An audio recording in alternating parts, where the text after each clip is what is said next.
Je vous propose à présent de faire un voyage sur 300 000 ans d'histoire en principauté à travers une exposition au musée d'anthropologie préhistorique. Cette exposition ouvrira ses portes dès jeudi. Et pour en parler avec nous, le directeur du musée. Bonsoir, Elena Rossoni-Notaire. Bonsoir Fabien. Nous sommes là, comme je viens de le dire, pour parler de la nouvelle exposition au musée d'anthropologie préhistorique. Son nom, Monarchéo, c'est ça? C'est ça, mon archéo, l'archéologie monégasque révélée. Quel est le concept de cette exposition, tout simplement?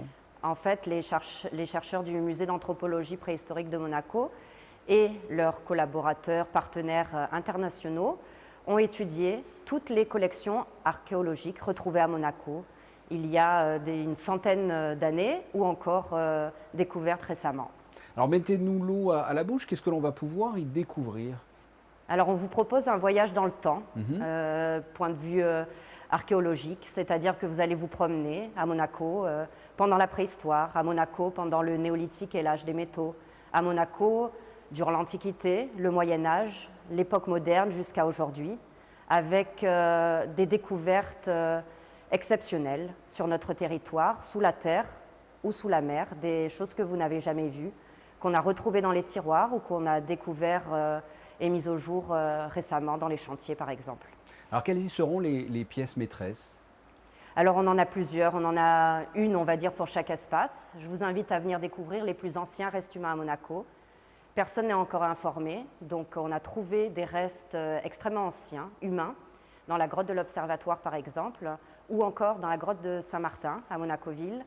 Vous avez aussi un magnifique bassin fléché, une jeune femme, la pauvre qui s'est fait tirer une sorte d'arbalète dans le dos, peut-être une première guerrière monégasque, ou encore un crâne qui avait été découvert à la Condamine, vers le port de Monaco, et un de nos collègues a restitué en 3D le visage de cette personne qui a vécu au IIIe siècle après Jésus-Christ. Alors qu'est-ce que l'on peut dire de la richesse archéologique de la principauté? Faites-nous un petit cours d'histoire préhistorique en quelque sorte.